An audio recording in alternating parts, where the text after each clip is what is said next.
Tangan yang semula menghalangi pintu seketika dengan cepat berada di leher Triana. Ia membagi kesakitan dan mencoba melepaskan cengkeraman tangan tersebut. Namun usahanya sia-sia. Tangan tersebut sangat kuat. Teriak Triana. Triana pun minta tolong. Ia terus memberontak dan menendang-nendang pintu serta lantai. Ia hampir kehabisan napas. Napasnya tersengal-sengal. Mata Triana sudah melotot, tubuhnya melemah. Suara cekikan Marina terus terdengar, seakan mengantarkannya kepada kematian. Triana berusaha sekuat tenaga melawan Marina. Hingga akhirnya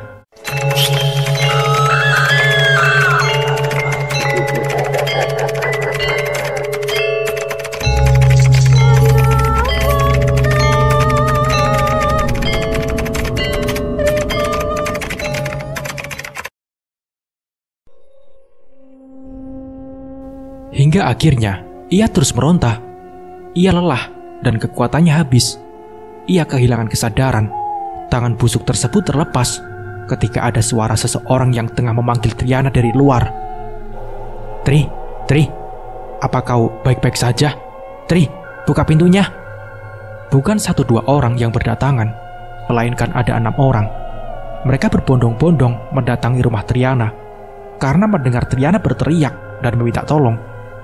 Bahkan, mereka juga mendengar bunyi pintu yang ditendang-tendang. Namun saat mereka mendatanginya, suara Triana tidak ada lagi. Bahkan ketika dipanggil juga tidak menyaut. Apa Ilyas KDRT ya? Tanya salah satu bapak-bapak. Sepertinya nggak mungkin. Jawab yang lain. Kenapa ini kok pada ngumpul? Tanya Bu Dharma yang tidak sengaja lewat.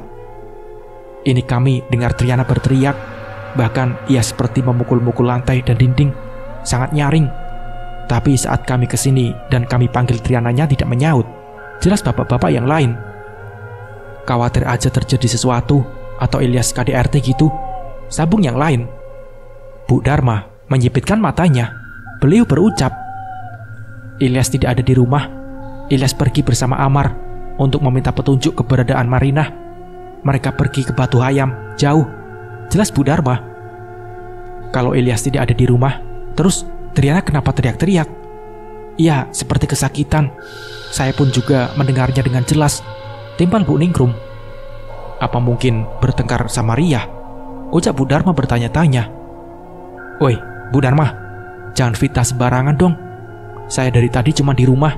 Saya juga dengar suara Triana yang berteriak tadi. Saut Ria yang tiba-tiba datang karena mendengar kegaduhan di luar rumah. Dan ternyata beberapa ibu-ibu dan bapak-bapak berkumpul di halaman rumah Triana. Saya cuman mengira saja. Kan yang saya tahu kalian berdua suka berkelahi dan main cakar-cakaran. Kekeh Bu Dharma. Kalian semua jangan fitnah saya dong. Saya nggak tahu apa-apa malah disebut-sebut. Sambung Ria tak terima. Sudahlah, jangan berantem gitu. Bu Dharma, sudah cukup. Dan Ria, jangan nyolot juga. Ingat, si Dharma lebih tua dari kamu. Harus beradab. Ucap salah satu bapak-bapak yang mencoba melerai adu mulut tersebut. Mereka semua terus memanggil Triana, bahkan mencoba membuka jendela rumahnya. Tapi semuanya terkunci dari dalam. Pintu belakang pun juga terkunci.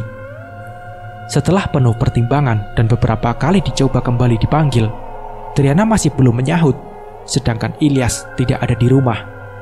Maka mereka semua setuju pintu rumah dibuka secara paksa. Dalam hitungan ketiga, pintu depan didobrak oleh bapak-bapak. Mereka semua histeris ketika melihat Triana pingsan di depan pintu. Beruntung, pintunya tidak roboh. Jikalau itu terjadi, maka tubuh Triana akan tertindih pintu. Astagfirullah, Tri, ucap Bu Ningrum, panik melihat kondisi Triana yang tergeletak begitu saja. Triana akhirnya dibaringkan di ruang tamu, ditemani oleh ibu-ibu, sedangkan para bapak-bapak sudah pergi ke masjid karena sudah azan Isya. Hanya ada Bu Ningrum, Bu Dharma, dan juga Bu Widya yang ikut menemani, sedangkan Bu Ningrum sibuk membangunkan Triana. Sepertinya ada sesuatu yang menimpa dengan Triana deh, ucap Bu Dharma. Di sela-sela Bu Ningrum terus mengoleskan dan menciumkan aroma minyak angin di hidung Triana. Entahlah, saya juga nggak tahu. Yang pasti semoga Triana cepat sadar, jawab Bu Ningrum. Bu Dharma memperhatikan rumah Triana. Begitu pula dengan Bu Widya yang juga ikut memindai rumah warisan tersebut. Setelah almarhum ibunya Ilyas meninggal, saya tak pernah mampir lagi ke sini. Saya rasa rumah dan suasananya seperti berbeda, ungkap Bu Widya yang setiap sudutnya beliau perhatikan. Betul itu Bu, seperti mencekam, saut Bu Dharma bergidik. Mencekam apaan? Serem gitu maksudnya? Tanya Bu Ningrum. Ah, biasa saja saya rasa. Dari Ibu Ilyas masih ada sampai sekarang rumah ini, masih tertata rapi. Bahkan barang-barang pun tak banyak berubah, masih sama, ucap Bu Ningrum. Bukan masalah barang-barangnya Bu. Saya akui Triana ini orangnya rapi, pintar berberes. Namun saya merasa suasananya, hawanya itu loh beda. Dingin-dingin gimana gitu. Jelas Bu Widya. Sudahlah, jangan membahas itu lagi. Saya mau pulang saja, ujar Bu Dharma beranjak pergi. Bu Dharma, tunggu. Aku ikut pulang aja deh, barengan, panggil Bu Widya menyusul Bu Dharma yang lebih dulu melenggang pergi. Mereka berdua meninggalkan pekarangan rumah Triana, sedangkan Triana belum sadar. Padahal sudah dipijat-pijat dan sudah diolesi dengan minyak bawang. Kini hanya tersisa Bu Ningrum yang masih duduk menghadap ke arah Triana. Pintu depan dibiarkan terbuka sedikit. Bu Ningrum beberapa kali mengusap tengkuknya. Entah kenapa, perasaannya juga tidak enak setelah ditinggal oleh Dharma dan Widya. Sebenarnya, ia juga merasakan hal yang sama. Entah sejak kapan, rumah yang ditempati Triana berubah menjadi kesan mistis. Padahal, dulu rumah ini biasa saja, penuh kehangatan dan kekeluargaan, tapi sekarang sudah beda. Duh, kok jadi merinding gini? Gumam Bu Ningrum memperhatikan sekitar yang sepi. Jalanan yang lenggang, yang terdengar hanya suara imam masjid yang tengah membaca surat. Gara-gara Dharma nih nakut-nakutin, habis itu aku ditinggal pergi, kesal Bu Ningrum. Perasaannya teramat sangat gelisah. Entah kenapa seperti sedang diawasi. Mau meninggalkan Triana, namun kasihan tidak ada yang menunggu. Beberapa kali Bu Ningrum terus mencoba membangunkan Triana, namun tetap saja Triana seperti orang mati. Di saat tengah memperhatikan wajah Triana, entah kenapa Bu Ningrum merasa wajah Triana berubah menjadi wajah Marinah. Astagfirullah, ucap Bu Ningrum kembali mengucek-ngucek matanya. Walaupun beliau sudah tua, namun jika jarak dekat, mata beliau melihat dengan jelas. Sekali lagi, Bu Ningrum memperhatikan wajah Triana, dan ternyata ia tadi memang salah lihat. Oh, dasar, udara pun jarak dekat sepertinya, gumam Bu Ningrum. Di masjid, bapak-bapak belum ada yang pulang. Semilir angin malam masuk melalui celah pintu terbuka. Beberapa kali Bu Ningrum ngedumel kepada Dharma dan Widya yang tega meninggalkannya. Kok sepi banget sih? Keluh Bu Ningrum menatap ke arah jendela. Saat pandangannya kembali ke arah Triana yang terbujur, lagi-lagi wajah Triana berubah menjadi wajah Marinah. Wajah penuh luka lebam kebiru-biruan, bahkan darah memenuhi mulutnya. Bu Ningrum terus memperhatikan, dan ia yakin tidak salah lihat. Mulut tersebut robek dalam keadaan menganga. Bu Ningrum menjerit. Bu Ningrum berteriak sambil berlari keluar rumah. Teriakan beliau yang nyaring mengundang para tetangga yang lain. Di saat kebetulan orang-orang sudah bubar dari masjid, mereka terheran-heran melihat perempuan parubaya berteriak sambil mengatakan kata hantu. Bu Ningrum, sadar, ucap Bu Dharma menghampiri. Teriak hantu-hantu segala, sambung Bu Dharma. Bu Ningrum terengah-engah, dadanya sesak, bahkan sulit bernapas. Beliau kaget dan sangat syok. Beruntung beliau tidak langsung mati di tempat. Padahal beliau mengidap penyakit jantung. Kenapa Bu? Teriak-teriak orang baru turun dari masjid, malah sampean kayak kesurupan gini, omel suaminya Bu Ningrum. Iya nih Bu Ningrum, bikin kaget saja. Tolong jelasin ada apa? Tanya salah satu bapak-bapak. Saya lihat hantu Pak, tapi hantunya mirip Marinah yang menyerupai wajah Triana, jelas Bu Ningrum dengan degup jantung yang masih bertalu-talu. Gimana sih? Aku gak ngerti, saut Bu Dharma. Iya, sama, gak ngerti juga, timbal yang lain. Mungkin maksudnya Triana berubah jadi hantu, jelas bapak-bapak yang lain juga ikut menerka-nerka. Ini semua gara-gara Dharma dan Widya yang nakut-nakutin saya, ucap Bu Ningrum emosi. Kami nggak ada yang nakut-nakutin, tapi sampean saja Bu yang berlebihan nangkepinya dan kebayang-bayang hantu, makanya halusinasi, jawab Bu Dharma dan diamini oleh Bu Widya.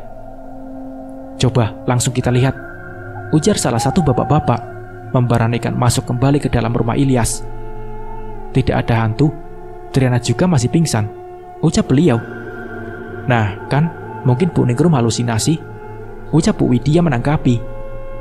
Di saat sedang debat, tiba-tiba Ilyas dan Amar datang. Mereka terheran-heran melihat orang-orang berkumpul di halaman rumah. Ilyas memberhentikan sepeda motornya dan terlihat bertanya-tanya. Loh, kenapa ini rame-rame? Tanya Ilyas. Triana pingsan, Yas. Pingsannya sudah lumayan lama dari sehabis maghrib tadi, jawab Bu Dharma. Ilyas langsung masuk ke dalam rumah dan melihat istrinya terbaring. Ia sangat khawatir karena dari penjelasan para warga sebelum pingsan, Triana sempat berteriak. Kami kira kamu KDRT, ucap Bu Dharma. Astagfirullah, saya tak mungkin begitu Bu, jawab Ilyas. Ya sudah, berhubung suaminya sudah datang, kami semua pamit ya. Tapi jika terjadi sesuatu, jangan sungkan minta tolong, ucap Pak RT yang juga turut hadir. Iya Pak, terima kasih banyak semuanya, jawab Ilyas menatap wajah Triana. Pak RT juga menyarankan jika dalam 1 jam kemudian belum sadar juga, maka mereka akan membawa Triana ke klinik. Amar masih duduk di samping Triana. Masalah Marinah belum selesai dan kini terjadi sesuatu pada Triana. Bang Amar, pulang saja istirahat, biar besok kita cari sama-sama lagi. Aku nggak apa-apa ditinggalkan, ucap Ilyas kepada sang abang untuk mempersilahkan pulang, karena ia tahu saudaranya tersebut juga sedang lelah. Amar pun pulang karena dirasa Ilyas tak masalah ditinggalkan. Namun Amar juga berpesan agar masalah tentang Marinah masih dirahasiakan. Dek, bangun, ini abang sudah pulang, ucap Ilyas menepuk-nepuk pipi Triana. Dek, ini abang bawain kamu martabak. Cepat bangun, kita makan bersama, ucap Ilyas lagi, terus berusaha membangunkan istrinya. Ilyas panik juga takut terjadi apa-apa dengan istrinya. Apalagi dari cerita warga yang mendengar Triana sedang menjerit. Awalnya, Ilyas juga mengira jika Triana kembali adu mulut dengan Ria. Tapi setelah mendengar penjelasan bapak-bapak di luar, ternyata Ria juga tidak tahu menahu. Saat Ilyas termenung, tiba-tiba Triana tersadar. Matanya sedikit terbuka bahwa ia sedang diadaptasi dengan suasana yang terang. Dek, ini abang sudah pulang, ucap Ilyas tersenyum. Beberapa kali Triana mengerjapkan matanya bahwa ia memang tak salah lihat. Bang, ucap Triana. Iya dek, alhamdulillah kalau kamu sudah sadar. Abang khawatir banget jika tadi tidak kunjung bangun. Rencananya abang bawa kamu ke klinik, jelas Ilyas sambil berusaha membantu Triana untuk duduk. Syukurlah abang sudah pulang, ucap Triana sambil menghambur ke pelukan suaminya.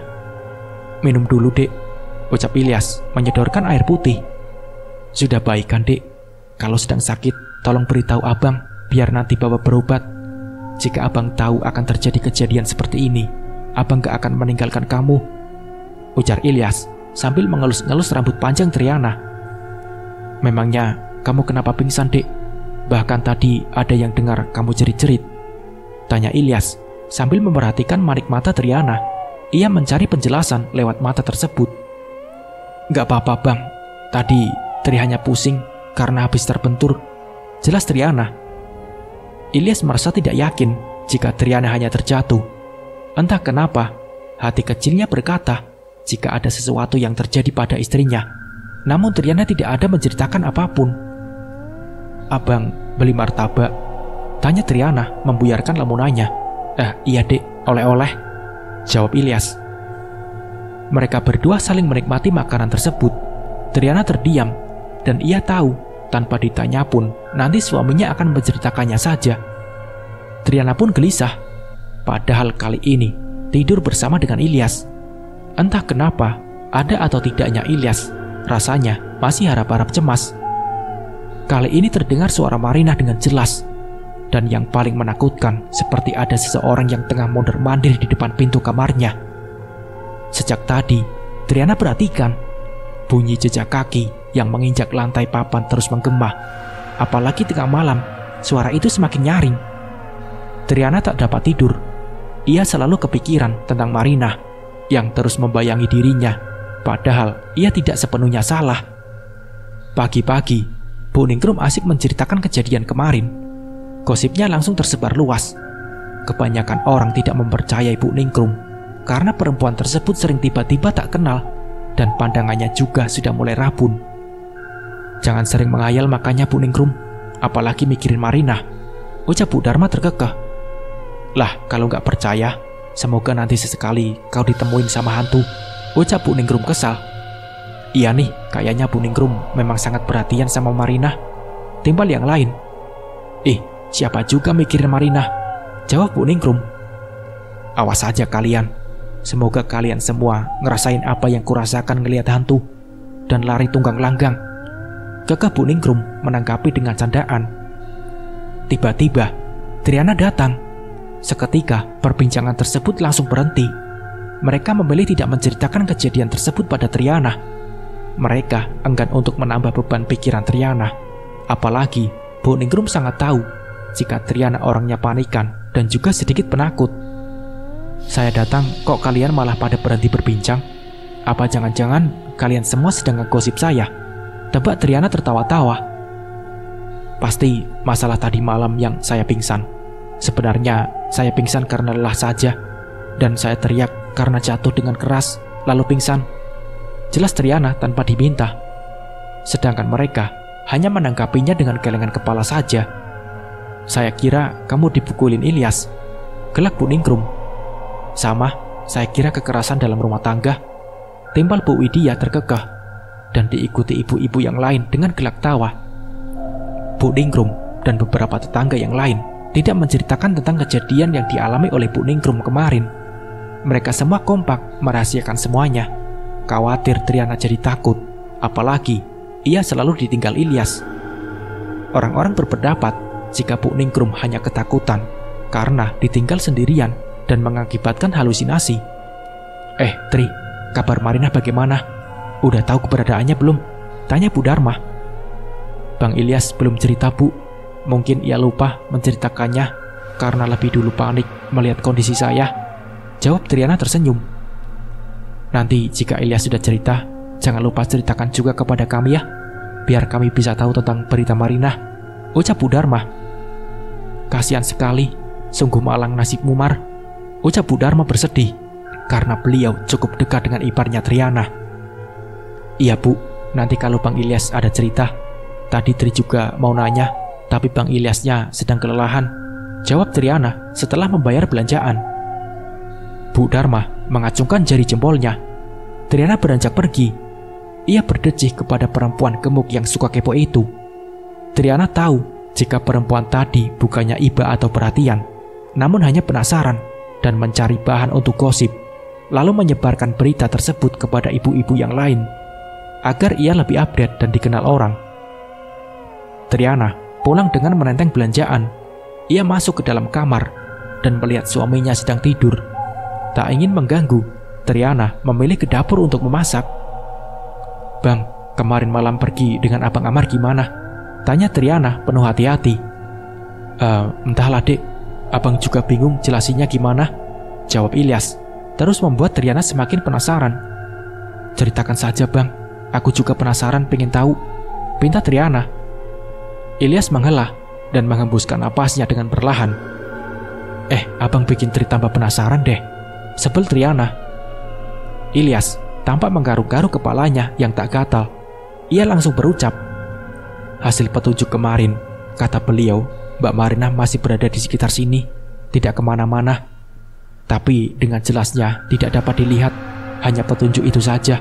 Beberapa kali dilihat dan diperiksa kembali masih sama, yaitu hitam semua dek, jelas Ilyas. Aneh juga sih, padahal sudah dicari kemana-mana. Bahkan beliau menegaskan kembali jika Mbak Marina masih berada di sekitar rumah, sambung Ilyas sangat merasa aneh. Menurut kamu aneh gak dek? Tanya Ilyas. Lah, ditanya malah melamun dek, ucap Ilyas lagi. Iya bang, Benar itu, jawab Triana sekenanya. Tidak diketahui oleh Ilyas. Triana sedang memikirkan dan mencerna penjelasan Ilyas barusan. Bahkan sekarang, ia berusaha menata degup jantungnya yang berdetak lebih cepat. Sejak terjadi peristiwa pembunuhan itu, jika ada yang menyebut nama Marinah, maka ia menjadi gelisah tak karuan rasa. Tubuhnya merespon seketika. Degupan jantung dan kepalanya ikut berdenyut. Bang Amar pun juga pusing, Dek. Harus kemana mencari Mbak Marinah? Padahal seluruh orang di desa ini sudah ditanya semua, ucap Ilyas lagi. Apa benar ya jika Mbak Marinah diculik makhluk gaib dan disembunyikan? Gumam Ilyas bertanya-tanya. Bisa jadi, Bang. Sering kejadian kayak gitu, jawab Triana membenarkan. Bang, malam ini kembali kerja nggak? Tanya Triana penuh harap jika jawaban Ilyas nanti akan membuat dirinya senang. Iya, Dek. Gimana lagi, sudah kewajibannya, jawab Ilyas dan langsung masam wajah Triana. Padahal ia ingin meminta suaminya untuk libur. Waktu terus bergulir. Bukannya hidup lebih tenang jika Marinah sudah tiada, namun Triana semakin stres setiap harinya. Kali ini bukan ucapan Marinah lagi yang menyakitkan, tapi ia sering memikirkan jika nantinya cepat atau lambat pasti akan mempertanggungjawabkan semuanya di hadapan orang-orang. Kerap kali Marinah yang gentayangan selalu muncul tiba-tiba, dan yang sering terjadi jika waktu maghrib sudah tiba, maka Triana seperti orang gila yang terkadang-kadang menjerit ketakutan dan berteriak histeris, hingga membuat para tetangga menyangka jika Triana selalu kesurupan. Triana buru-buru mandi ketika Ilyas sudah berangkat untuk ke pasar. Kali ini Ilyas mendapatkan telepon dari bosnya di pasar. Padahal Triana meminta tidak untuk pergi, namun bosnya sendiri yang meminta. Dengan berat hati, Triana melepaskan kepergian Ilyas dan tak akan pulang sampai besok. Selesai mandi, ia akan bersantai di luar untuk menenangkan hatinya dan pikirannya agar lebih tenang daripada ia harus berada di dalam rumah terus-terusan. Ia duduk di sebuah kursi kayu di pelataran rumahnya. Matanya memandangi tanaman kencur yang waktu lalu ia tanam. Bukan tanaman tersebut yang menjadi pusat perhatiannya, namun sesuatu yang tertanam di bawah sana, yang berupa lidah dan bibir iparnya yang ia sayat-sayat. Bahkan mulut sang ipar sampai robek ke area pipi. Terkadang ia merasa menyesal, kadang pula ia merasa senang, bahkan bahagia yang tiada tara. Tak jarang pula ia sering menangis ketakutan, entah takut didasari apa, karena telah menghabisi sang ipar, atau takut karena sering dihantui. Ia pun juga bingung. Ketakutannya terkadang hingga sering membuat Triana menjadi pelupa, bahkan sering melamun. Beberapa kali Ilyas tengah memperhatikan istrinya yang sering diajak bicara malah tak mendengarkannya, dan jawaban yang dilontarkannya malah berbeda. Ia juga sering mendapati Triana tertawa dengan sendirinya, padahal saat itu istrinya tidak melakukan apa-apa, bahkan tidak sedang melihat televisi maupun HP. Saat ditegur, Triana hanya memberikan jawaban bahwa ia tertawa terbahak-bahak karena sedang mengingat hal yang lucu. Pandangan Triana tak lepas dari tanaman kencur tersebut. Sesuatu yang tertanam di bawah sana menjadi salah satu kebrutalan dan kekejaman Triana. Tri, ngapain melamun? Sapa Amar yang tengah memperhatikan Triana dari jauh. Abang Amar, bikin kaget saja. Gak apa-apa, Bang, lagi lihat tanaman aja ini, tanya Triana tersenyum manis. Oh begitu, Ilyas sudah berangkat ke pasar? Tanya Amar lagi basa-basi. Iya Bang, sudah, barusan, jawab Triana ramah. Sejak hilangnya Marinah, tabiat Amar langsung berubah menjadi baik. Bahkan sifat cuek dan arogannya itu telah pudar. Mungkin benar kata orang-orang jika Amar sering marah-marah akibat ulah Marinah yang sering manipulasi dan menghasut suaminya agar membenci orang lain. Setelah basa-basi, Amar juga turut pergi entah kemana. Amar terus mencari keberadaan sang istri. Doa pun tak kunjung putus dari mulutnya. Triana masih duduk termenung di pelataran. Ia belum ingin beranjak masuk ke dalam rumah, walaupun ayat suci sudah terdengar dari masjid-masjid, dari radio yang diputar. Tri, jangan sering melamun, gak baik, ujar Bu Ningrum dari seberang jalan Triana terkekeh. "Mikirin hidup, Bu, biar cepat kaya," jawab Triana tertawa dan ditanggapi oleh Bu Ningrum dengan geleng-geleng kepala. "Ya kerjalah, giat-giat biar kaya. Kalau mau yang instan sih ada, tapi bangkrutnya juga instan nantinya," sahut Bu Ningrum kembali meledek Triana. "Ya sudah, Bu, saya pamit ke dalam ya," ujar Triana masuk setelah berpamitan dengan Bu Ningrum. Triana hanya mengurung diri di dalam kamar. Namun saat ini, tiba-tiba perutnya menjadi mules, ingin menuntaskan hajatnya. "Duh, kok malah jadi sakit perut?" keluh Triana, dan langsung pergi ke kamar mandi. Kebetulan, kamar mandi dan WC dijadikan satu. Setelah dirasa sudah lega dan tidak mulas lagi, Triana sekalian mencuci wajahnya dan memakai sabun muka sambil berdiri di depan cermin. Cermin kecil yang hanya khusus di kamar mandi. Triana lupa jika keadaan sudah berbeda. Ia terlalu fokus menatap cermin sambil memijat-mijat wajahnya. Dan yang membuat Triana sempat terdiam ketika ia sedang merasakan kakinya seperti ada yang menyiram dengan air. Padahal keran air dalam keadaan mati dan air bak pun juga tidak tumpah. Ia melihat bagian kakinya tidak apa-apa. Saat itu juga Triana merasakan tidak enak dan langsung menyudahi kegiatannya. Saat hendak kembali bercermin, bukan wajahnya yang terpantul, tapi wajah penuh luka robek. Triana terkejut, matanya terbuka lebar, memperhatikan wajah yang terpantul dari cermin tersebut. Wajah yang tak lain adalah iparnya yang ia habisi, bahkan sempat ia siksa dengan lebih dulu menyayat bibir hingga merobeknya, dan menarik lidah iparnya, lalu memotongnya dengan habis-habisan. Triana mundur hingga tubuhnya menyandar ke dinding belakang. Namun bukan dinding belakang yang ia sandari, tapi tubuh seseorang yang berada persis di belakangnya. Tubuh dingin dan juga basah. Triana menoleh ke belakang dan langsung berteriak sambil terduduk menutup wajahnya. "Jangan, kumohon jangan pergi. Jangan ganggu aku lagi." Tak ada jawaban. Bahkan Triana meracau tak karuan terus-terusan. Ia terisak di kamar mandi dan mencoba perlahan membuka matanya. Akhirnya perempuan tadi sudah menghilang. Triana bisa bernapas lega. Ia lekas mencuci wajahnya dan langsung keluar dari kamar mandi dengan tergesa. Tapi ia kembali berhenti di depan kamarnya ketika ia melihat seseorang yang ia lihat di kamar mandi sudah lebih dulu duduk di atas ranjang. Seseorang tersebut duduk dengan kaki menjuntai, dengan kepala yang tertunduk, hingga rambut panjangnya menutupi wajahnya yang menyeramkan penuh luka sayatan. Triana menelan ludah. Ia bingung harus bagaimana. Jalan satu-satunya, ia harus lari keluar rumah untuk menyelamatkan dirinya yang sudah dipenuhi rasa ketakutan. Triana menatap pintu depan. Ia langsung berlari secepat yang ia bisa. Saat pintu sudah hendak terbuka, tiba-tiba ia ingin menoleh ke belakang, dan ternyata seseorang tersebut tengah menatap Triana penuh seringai. Tubuh Triana lemas. Ia merasa tidak sanggup untuk membuka pintu. Tangannya gemetaran. Sosok tersebut terus melangkah menghampiri Triana dengan gerakan kaki yang patah-patah. Bahkan tangan satunya hampir putus. Triana merosot di balik pintu. Ia tidak bertenaga lagi. Ia ingin meminta tolong, namun suaranya tercekat di tenggorokan dan lidahnya menjadi keluh. Ia berkeringat dingin. Ia pasrah jika harus mati dengan cara seperti ini.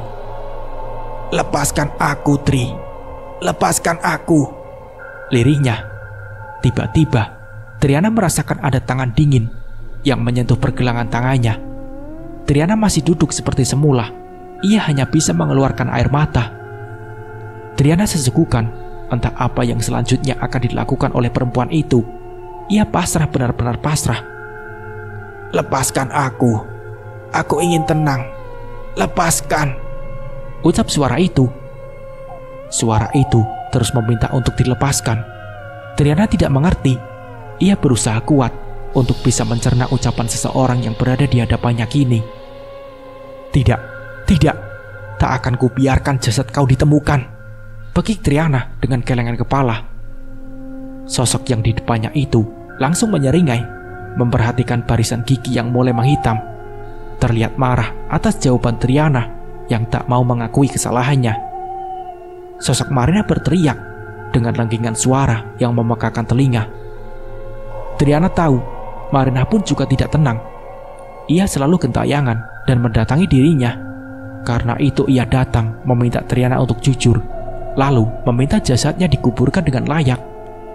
Kuku yang kehitaman itu mencengkram pergelangan Triana dengan kuat. Tawa cekikikan Marina terus membuat Triana kian histeris. Tak dapat siapapun yang bisa menolongnya. Ia hanya mampu menutup mata dan telinganya. Kuku tersebut seakan semakin menancap sangat kuat. Triana merasa kulitnya luka. Ia gemeteran, pandangannya menjadi kabur. Ia menahan sakit dan sesekali merintih kesakitan, hingga ia tak merasa jika kini ia sedang berteriak kesakitan. Tubuh Triana lemas seketika. Ada tangan tersebut menjalar ke bagian lehernya, dan pandangannya langsung gelap. Ia pingsan dengan beberapa bekas luka di bagian tangan dan juga lehernya. Kenapa ya akhir-akhir ini Triana sering teriak-teriak kesakitan gitu? Gumam Bu Ningrum yang tengah memperhatikan rumah Triana dari seberang. Tidak lama, Ria keluar dari rumahnya. Lalu Bu Ningrum lekas menghampiri Ria yang hendak pergi. "Ria, tunggu," panggil Bu Ningrum. "Ada apa?" tanya Ria cuek. "Kau dan Triana berkelahi ya barusan. Kau apakan dia sampai menjerit-jerit?" tanya Bu Ningrum, memberondong pertanyaan kepada Ria, hingga membuat kening Ria mengerut sangat keheranan. Jangan asal ngomong, Bu. Saya nggak ke rumah Triana. Saya baru pulang kerja, dan ini harus kembali lembur lagi," jawab Ria tak terima jika ia menjadi tersangka utama. "Beneran nih Ria? Lalu kenapa Triana teriak-teriak?" ucap Bu Ningrum bertanya-tanya. "Mungkin sudah gila," jawab Ria, pergi meninggalkan Bu Ningrum yang masih termenung memperhatikan rumah tetangganya tersebut.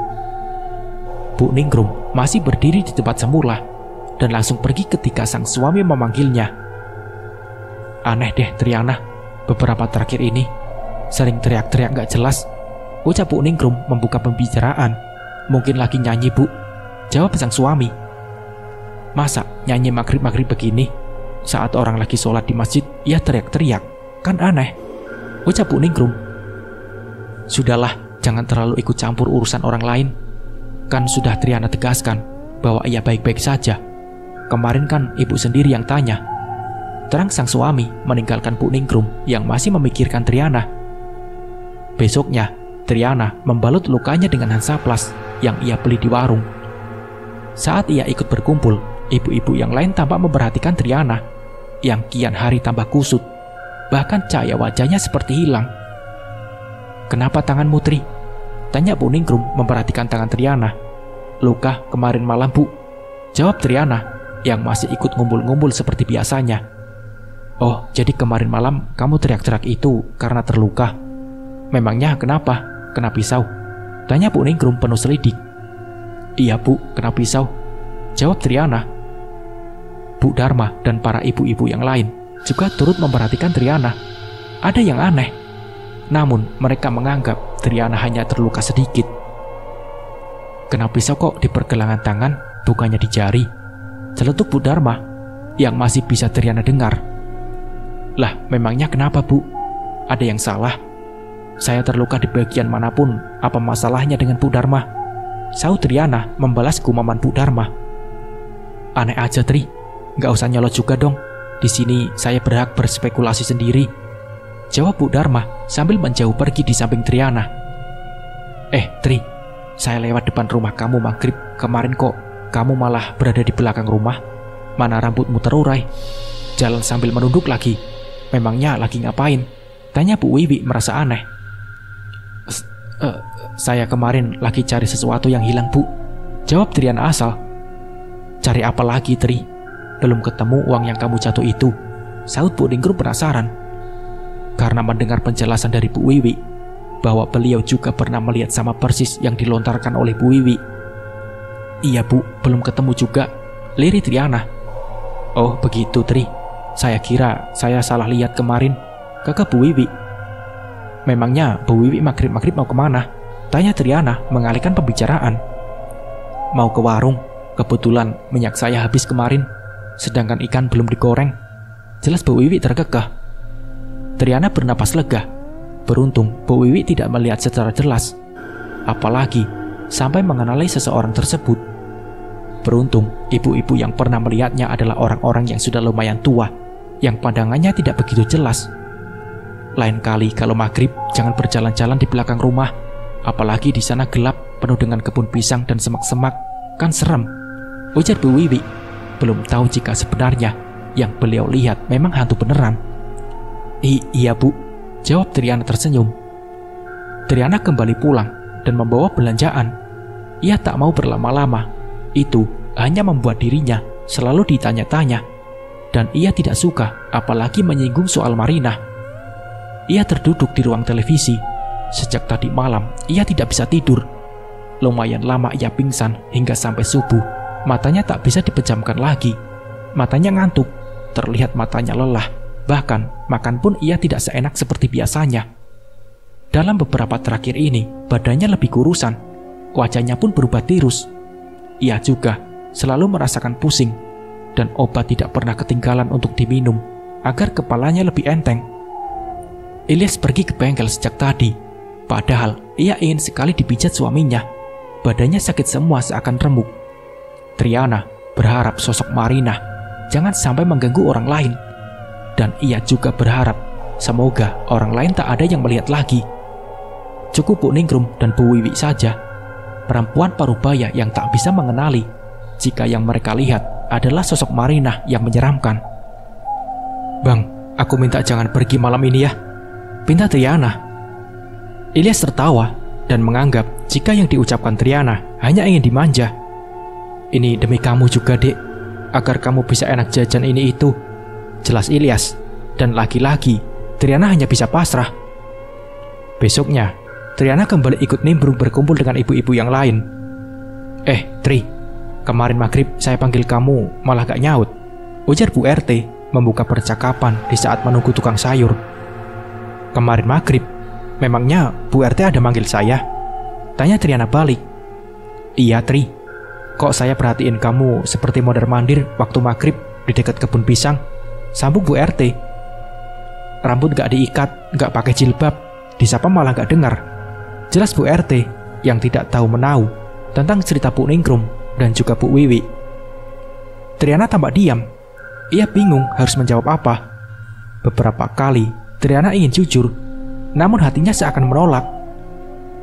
Bu RT juga lihat Triana waktu maghrib, rambut panjang, dengan kepala tertunduk seperti mencari sesuatu, tanya Bu Ningrum memperjelas. "Iya Bu, memangnya kenapa?" tanya Bu RT bingung.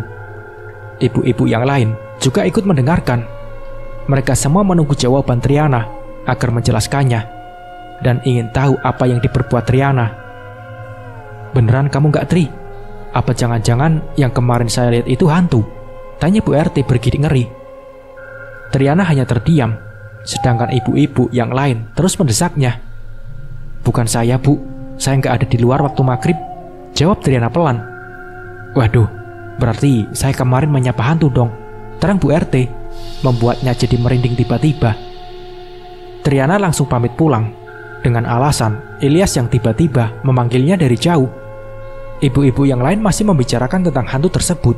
Bu Ningrum dan Bu Wiwi terus menyamakan ciri-ciri hantu yang dilihat Bu RT. "Wah, sama yang pernah saya lihat waktu maghrib juga. Pantesan saja dia seperti ragu menjawabnya," jelas Bu Ningrum. "Iya, ternyata Triana berdusta," timpal Bu Wiwi. Ibu-ibu yang lain terus menyamakan ciri-cirinya. Maka dengan senang hati Bu RT bercerita, "Saya lihat perempuan itu seperti sedang mencari sesuatu.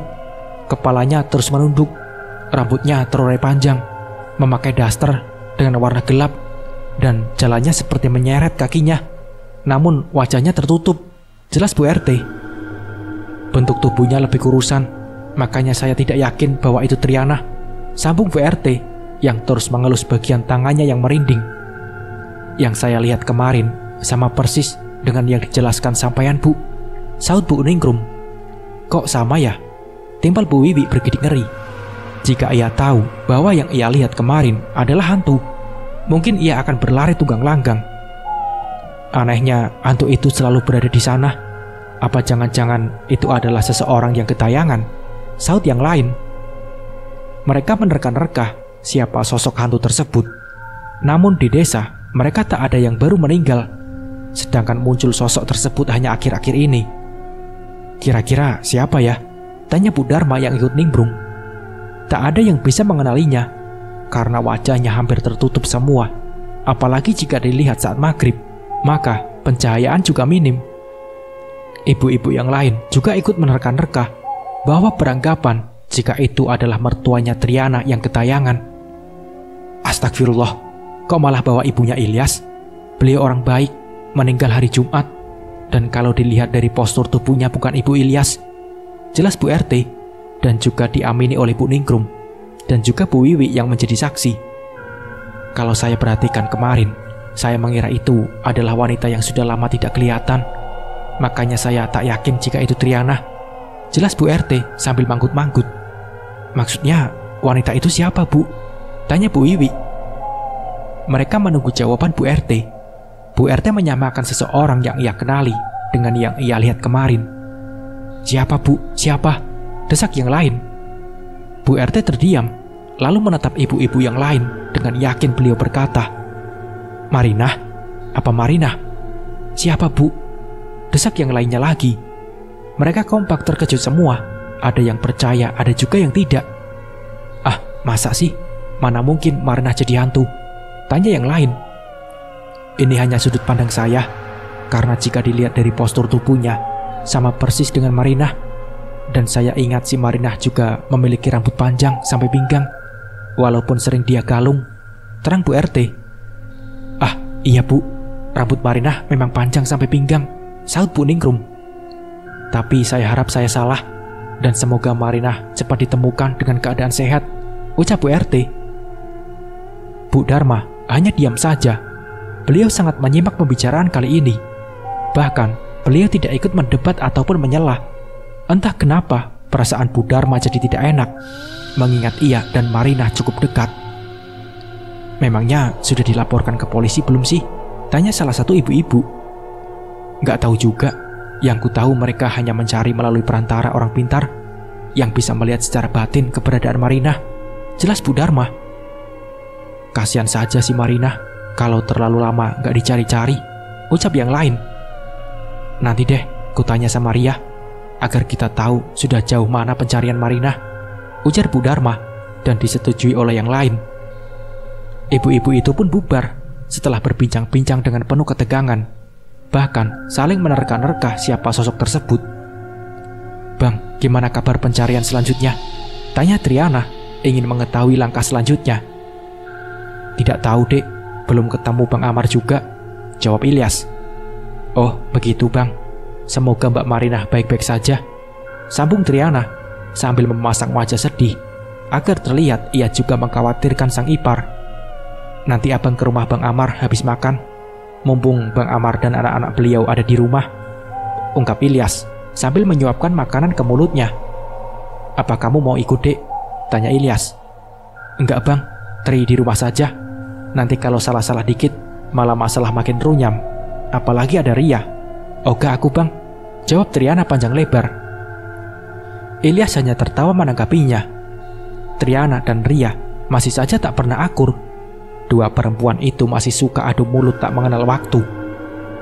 Memangnya kenapa kalau ada Ria? Tanya Ilyas iseng. Gak apa-apa Bang, gak enak aja ketemu dia, jawab Triana mencabik kesal sambil memonyongkan bibirnya. Ilyas terbahak mendengar jawaban Triana. Ia hanya geleng-geleng kepala. Ilyas tahu Triana hanya bercanda. Ia juga tahu jika Triana sudah memaafkan Ria dan juga Marinah, karena terlihat mereka tak pernah lagi adu mulut, menyinggung ataupun berkelahi. Namun, Ilyas salah besar. Setelah ia berhasil menghabisi Marinah, maka Triana sudah menyusun nama-nama seseorang yang akan ia eksekusi selanjutnya. Salah satu nama yang sangat ia benci tak lain adalah Ria. Dek, panggil Ilyas, melihat istrinya yang menatap datar. Nah kan, jangan ngelamun gitu. Jangan biarkan pikiranmu kosong. Nanti jin dan setan akan semena-mena denganmu dan akan mengambil alih tubuhmu, jelas Ilyas menegur Triana. Bukannya begitu Bang, Tri hanya kepikiran dengan Bang Amar. Pasti beliau sangat stres ditinggal Mbak Marinah, ungkap Triana. Ya pasti itu dek. Bahkan darah tinggi Bang Amar juga kumat. Ia sangat kepikiran. Bahkan beliau juga melupakan makan dan asam lambung beliau juga ikut kambuh. Jelas Ilyas. Makanya kamu jangan ninggalin abang ya dek, jika tidak mau melihat abang sakit, sambung Ilyas dengan tatapan yang sulit diartikan. Bahkan Ilyas juga menggenggam erat tangan Triana, seperti ia tak ingin Triana pergi meninggalkan dirinya. Iya bang, gak usah segitunya, ujar Triana sambil melirik tangannya yang beberapa kali dikecup suaminya. Itu tanda kalau abang sangat menyayangi dan cinta kepadamu dek. Abang mau kita bersama selamanya, jelas Ilyas tak mau melepaskan tangan Triana. Triana merasa tersanjung, bahkan matanya berkaca-kaca. Ia tak bisa berbicara lagi. Ia sangat terharu oleh kata-kata romantis sang suami. Apalagi Ilyas menolak untuk melepaskan tangan Triana yang ia sangat sukai. Terasa ada sebuah kedamaian jika tangan tersebut bersentuhan dengan jemarinya. Tangan Triana seperti ada magnetnya. Bahkan tangan tersebut yang mampu mengalirkan aliran tenaga untuk Ilyas menjadi lebih kuat dan terus bersemangat. Jangan pernah berniat untuk meninggalkan abang ya, bisik Ilyas sambil terus menciumi tangan Triana. Udah ya dek, abang mau ke rumah Bang Amar dulu, sambung Ilyas lagi yang mampu membuyarkan lamunan Triana yang penuh ketakutan dan kegelisahan. Ilyas pun pergi turun dari pintu belakang. Sempat Ilyas berhenti sebentar, lalu memperhatikan belakang rumah yang rimbun. Kenapa bang? Tanya Triana melongkok memperhatikan suaminya. Bau bangkai, mungkin ada tikus mati, jawab Ilyas sambil meludah dan kembali melanjutkan perjalanannya. Bau bangkai itu juga kerap kali Triana cium, apalagi ketika ada angin yang berembus membawa aroma tak sedap itu. Bahkan tadi malam ia mencium aroma busuk hampir seluruh rumah. Ia tahu karena sosok tersebut yang mengeluarkan bau bangkai menguar dari tubuhnya yang sudah membengkak kehitaman. Triana kembali memperhatikan belakang rumah. Banyak sampah, dedaunan kering, dan semak-semak yang tinggi. Triana berfirasat jika bau bangkai yang seringkali tiba-tiba datang di bawah angin itu berasal dari lubang galian yang sedikit terbuka, entah itu karena ayam ataupun binatang yang lain. Beruntung jika siang hari tidak pernah kejadian apapun. Triana hanya merasakan hal aneh jika sudah memasuki waktu maghrib. Beberapa kali ia sudah melihat wujud Marinah yang menyeramkan, namun tetap saja ia sering terkejut dan ketakutan. Triana juga tahu jika orang-orang di luar sana sedang membicarakan dirinya yang kerap kali berteriak, bahkan meracau tak jelas. Dek, lagi nonton apa? Jawab Ilyas tiba-tiba datang mengejutkan Triana. Lagi nonton sinetron bang, jawab Triana tak lepas pandangannya dari televisi. Dek, abang boleh tanya sesuatu? Tanya Ilyas. Nanya apaan? Kok kayak serius banget bang? Kekeh Triana sambil memalingkan wajahnya menghadap suaminya. Apa kamu tahu keberadaan Mbak Marinah? Tanya Ilyas. Maksud abang apa? Jika aku tahu, ya pasti akan kuberitahu bang. Aneh-aneh saja pertanyaannya. Itu sama saja abang menuduh Triana yang menyembunyikan Mbak Marinah, jawab Triana dengan suara yang lantang. Bukannya menuduh dek.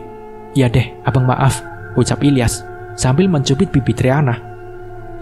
Ilyas sudah pergi sejak tadi. Triana masih seperti biasa ditinggalkan oleh suaminya jika lepas asar. Triana menyapu halaman depan yang banyak diguguri oleh daun mangga yang terdapat di halamannya. Suaminya itu tidak tahu jika orang-orang tengah membicarakan tentang sesosok yang mirip Marinah itu yang ada ketika di waktu maghrib. Bukan hanya ibu-ibu yang pernah melihatnya, namun juga para bapak-bapak yang hendak pergi ke masjid. Mereka pikir itu memang Triana, namun ada juga yang langsung sadar jika itu adalah hantu. Setelah cerita Bu RT itu tersebar, maka mereka juga membuat kesaksian. Jika bukan hanya Bu RT, Bu Ningrum, dan juga Bu Wiwi saja yang melihat, namun juga para warga yang lain, dan mereka berusaha untuk menutup-nutupinya. Dari cerita yang beredar, bukan hanya ada di waktu maghrib, namun para bapak-bapak juga pernah melihat di waktu subuh saat hendak pergi ke masjid. Mereka juga menyatakan bahwa yang mereka lihat sama persis dengan cerita Bu RT dan yang lainnya. Mana mungkin subuh-subuh ada perempuan yang tengah mondar-mandir, wajahnya nggak kelihatan. Saya juga melihatnya kurang jelas karena masih malam. Jelas bapak-bapak. Saya juga pernah melihatnya pukul 12 malam saat pulang. Berhubung penerangan yang tidak jelas, saya pikir itu orang gila. Sahut yang lain yang menambahkan kesan menakutkan. Mereka semua seperti diteror. Ternyata bukan hanya waktu maghrib, namun sosok tersebut ada setiap waktu. Semalaman mondar-mandir di tempat yang sama, pakaian yang sama, rambut panjangnya yang terurai, dengan jalan yang patah-patah. Mereka semua merahasiakan semua ini dan berharap Triana tidak perlu tahu, karena sosok tersebut berkeliaran persis di samping dan belakang rumah Triana. Waduh, saya jadi takut keluar malam. Tutur yang lain sama, bahkan saya tiap subuh pergi ke masjid, tak ingin melirik ke sana. Namun sosok itu seperti sengaja menampakkannya. Timpal yang lain. Banyak yang beranggapan jika sosok itu ialah sosok Marinah yang hilang. Mereka menyamakan ciri-ciri sosok itu dengan Marinah dan hampir sama persis. Kalau iya, mungkin Marinah memberi kode agar secepat mungkin dirinya segera ditemukan. Terang bapak-bapak. Baiklah, kalau begitu akan kita selidiki diam-diam dan semoga secepatnya terungkap. Jangan sampai desa kita penuh ketakutan dengan teror tersebut. Mereka semua setuju. Para warga juga akan menyelidiki secara diam-diam. Hanya orang-orang tertentu saja yang ikut andil dalam masalah ini. Beruntung aku gak pernah melihatnya. Gumam Bu Dharma terbayang-bayang akan sosok tersebut. Pokoknya Bu Dharma wajib juga melihatnya, agar Bu Dharma yakin jika yang dilihatnya itu bukan Marinah. Kan Bu Dharma sangat dekat dengan beliau, ucap ibu-ibu sambil meledek Bu Dharma. Amit-amit, semoga jangan bertemu kayak gituan, menggelengkan kepalanya sambil bergidik. Bu Dharma akhirnya pulang duluan dari rumah Pak RT, tempat berkumpul membicarakan tentang sosok wanita itu dan membicarakan tentang Marinah yang tak kunjung ditemukan. Bu Dharma melirik rumah Marinah tersebut. Rumah itu tampak sepi. Biasanya jika ada Marinah, ia sering berkunjung ke rumah itu, walaupun hanya ngobrol sambil minum teh bersama. Bu Dharma melangkahkan kakinya lebih cepat saat di depan rumah Triana. Entah keberanian dari mana, Bu Dharma tiba-tiba hendak menengok ke pekarangan rumah Triana. Netra Bu Dharma langsung disambut dengan pemandangan yang mengerikan. Perempuan itu bukan berada di samping rumah Triana, namun kali ini mondar-mandir di halaman rumahnya. Merasa diperhatikan oleh Bu Dharma, tiba-tiba sosok itu mengangkat wajahnya, berdiri mematung, memperlihatkan Bu Dharma yang sudah penuh ketakutan, bahkan wajahnya menjadi pucat. Bu Dharma menelan salivanya. Benar kata orang-orang, sosok itu memang ada. Bahkan Bu Dharma sempat memindainya yang memang sama persis dengan Marinah. Marinah, ucap Bu Dharma terbata-bata. Sosok perempuan tersebut menganggukkan kepalanya dan hendak berjalan ke arah Bu Dharma. Namun perempuan bertubuh gempal itu sudah berlari lebih dulu sambil berteriak. Bu Dharma sampai ke rumah dengan napas ngos-ngosan. Ia yakin sosok perempuan itu adalah Marinah. Mungkin ia akan menceritakannya nanti pada Ria dan juga Amar. Triana tampak panik ketika iparnya itu terus menampakkannya dirinya di hadapan orang-orang. Tapi Triana tersenyum karena tak ada yang bisa mengenalinya sosok tersebut. Di tengah malam seorang diri, Triana hanya mengurung dirinya di dalam kamar yang menurutnya adalah tempat paling aman. Triana tahu jika sosok tersebut sering mengelilingi rumahnya, mencari sesuatu yang Triana simpan. Ia merebahkan tubuhnya di atas ranjang. Matanya selalu awas dengan keadaan sekitar. Ia selalu berjaga-jaga jika sosok tersebut tiba-tiba datang lalu menyerangnya. Terdengar langkah kaki yang diseret persis di samping kamarnya. "Kembalikan lidahku, kembalikan jasadku pada keluargaku," ucapnya. Rintihan itu terus berulang-ulang hingga membuat Triana gemeteran. Terkadang jika keberaniannya datang, ia selalu menjawab ucapan sosok Marinah itu. Terkadang Triana menjawabnya dengan berteriak hingga membuat tetangga dekat Triana makin keheranan. "Lidahmu sudah kubuang, jangan cari kesini lagi, pergi," bentak Triana. Triana terus dihantui, sedangkan Ilyas tidak tahu menahu. Suaminya itu hanya sibuk bekerja. Ia juga tidak tahu jika istrinya itu sering berteriak bahkan meracau. Tak ada yang memberitahu Ilyas, jadi ia nampak biasa-biasa saja. Dan Triana pun juga tidak pernah berteriak histeris ataupun meracau. Karena kejadian itu di saat Ilyas sedang tidak berada di dalam rumah. Triana tidak berani melangkahkan kakinya keluar kamar. Bahkan ia harus menahan haus agar tidak meninggalkan kamar. Ia juga turut menahan tidak buang air kecil walaupun rasanya sudah di ujung. Tapi ia masih tetap berdiam dengan pandangan selalu waspada ke setiap sudutnya. Triana akhirnya bisa terlelap walaupun sejenak sebelum sosok itu mengagetkan Triana yang tiba-tiba duduk di tepi ranjang membelakangi Triana. Triana beringsut duduk. Ia ketakutan karena sosok itu tiba-tiba ada dan masuk ke dalam kamar. "Mau apa kau kesini? Pergi!" bentak Triana. "Kita mungkin sebentar lagi akan impas. Kau harus mempertanggungjawabkan semuanya," lirihnya sambil memutar kepalanya ke belakang menatap Triana dengan dingin. Triana kembali berteriak ketika tangan sosok itu menjulur hendak mencekik leher Triana. Cekikan tersebut sangat nyata dan sangat sakit. Ia hampir kehilangan napas. Triana menghentak-hentakkan kakinya di atas ranjang. Mata Triana sudah melotot, wajahnya memerah, bahkan ia sudah pipis di celana. Triana terus berontak melepaskan tangan pucat itu. Pada akhirnya, ia terbangun saat azan subuh berkumandang. Ia pikir ia sudah mati, namun ternyata ia hanya mimpi buruk. Hanya mimpi, gumam Triana sambil mengatur napas yang seakan hampir habis. Ia memegang lehernya, sangat sakit seperti bekas cengkraman. Ia pikir kejadian tadi hanya mimpi.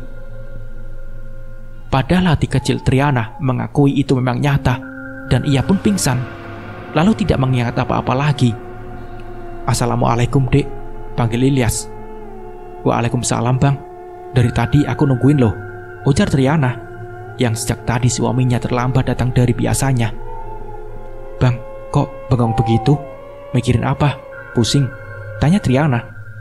"Tidak apa-apa, Dek," jawab Ilyas sembari mengusap pucuk kepala Triana. "Sudah mandi?" tanya Ilyas. "Sudah. Memangnya kenapa, Bang?" tanya Triana heran. "Kita siap-siap ke kantor polisi. Kamu tenang saja di sana. Kamu hanya memberikan kesaksian. Beberapa tetangga juga ada di sana. Mereka juga dipanggil," terang Ilyas tersenyum. Triana gelagapan. Ia bingung cara menolaknya. Namun jika ia menolak dan tak datang, ia sama saja ia merasa bersalah. "Saat ini semua orang dicurigai, Dek, dan dijadikan tersangka. Jadi kamu tenang saja," ucap Ilyas, menenangkan Triana yang terkejut bahwa ia juga dipanggil polisi. Sebenarnya Amar dan Ria sudah melaporkannya ke kantor polisi dengan diam-diam tanpa sepengetahuan Ilyas. Mereka juga pusing dan harus mencari kemana lagi karena Marina hilang tanpa meninggalkan jejak. Tapi saat Amar dan Ria pergi ke salah satu ustadz tersebut hanya menyarankan untuk secepatnya lapor polisi dan tidak ada penjelasan apapun. Maka Amar dan Ria langsung melaporkan berita kehilangannya dan disambut oleh pihak berwajib untuk segera ditangani. Para tetangga Marina, teman dekat, bahkan yang sering bertengkar dengan Marina pun juga dipanggil. Saat ini semua orang patut dicurigai. "Jangan takut, Dek. Tenang saja. Kalau kau tidak bersalah, pasti dipulangkan," ujar Ilyas, berusaha meyakinkan istrinya. Triana menghela napasnya, dan akhirnya ia menurut apa kata Ilyas. Seiring berjalannya waktu, polisi terus mengusut kasus ini, dan satu persatu saudara Amar dan Marina dipanggil untuk menjadi saksi, di mana terakhir kali mereka bertemu ataupun berbincang dengan Marina, termasuk Triana juga. "Dengan Mbak Triana, terakhir kali bertemu dengan iparmu Marina kapan?" tanya pihak berwajib. "Sudah lama, Pak, hingga saya lupa," jawab Triana sambil menelan ludah. "Bukannya rumah kalian berdampingan? Apa kalian sering ngobrol?" tanyanya lagi.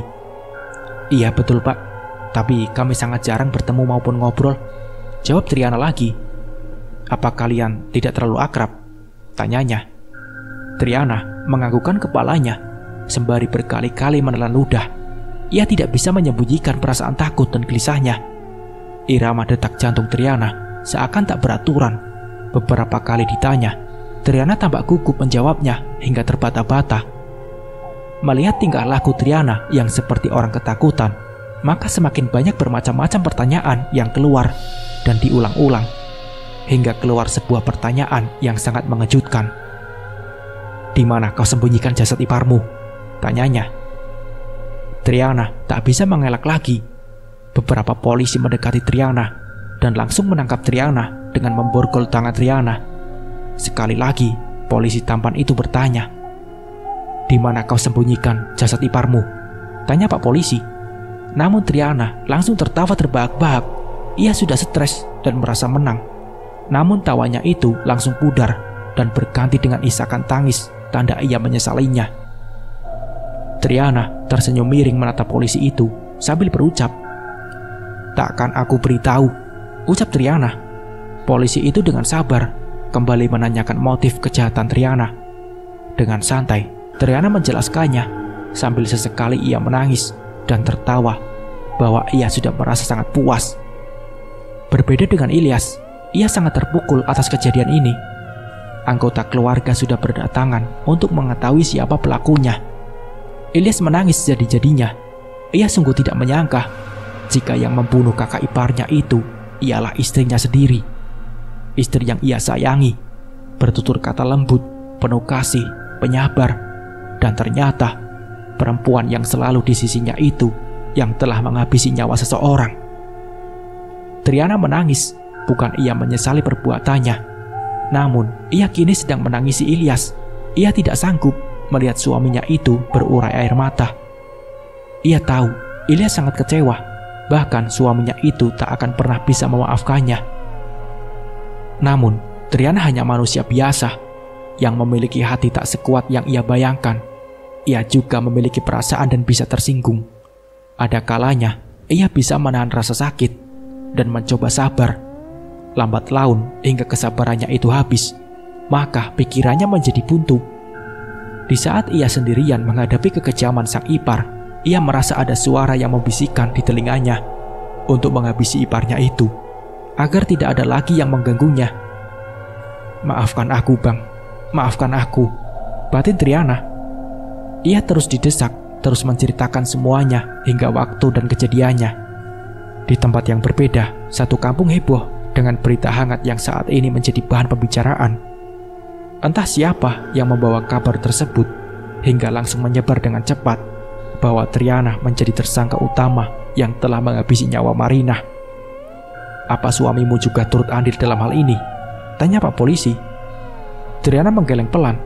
"Suamiku tidak tahu menahu, Pak," jawab Triana. "Apa ada yang membantumu?" tanya Pak Polisi lagi. Triana menggelengkan kepalanya kesekian kalinya. "Tidak ada, Pak," ucap Triana. Hari itu juga, Triana langsung ditangkap. Ia langsung dibawa ke tempat kejadian perkara untuk memberitahu letak menyembunyikan jasad Marinah. Triana mengubur Marinah persis di bawah pohon kelapa yang dikelilingi semak-semak tinggi. Ia menunjukkan tanah yang kuning berupa gundukan, namun ditutupi oleh pelepah kelapa serta dedaunan lainnya.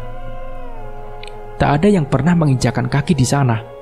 Makanya mereka tak curiga bahwa ada gundukan tanah yang masih basah. Triana juga diminta untuk memperagakan semuanya. Tempat kejadian sudah diberikan garis polisi dan warga diminta untuk dilarang ke sana, khawatir akan menghilangkan jejak bukti. Semua warga berkumpul di titik yang sama. Satu desa geger saat pembongkaran galian tersebut. Orang-orang saling menonton dan membicarakan tentang Triana yang terkenal ramah dan lembut ternyata sangat sadis. Tak ada yang menyangka bahwa Triana adalah pelakunya. Barang bukti sudah dibawa petugas. Kayu besar dan parang sudah dikantongi polisi. Bahkan baju Triana yang ia kenakan di saat malam pembantaian itu juga ikut dibawa serta.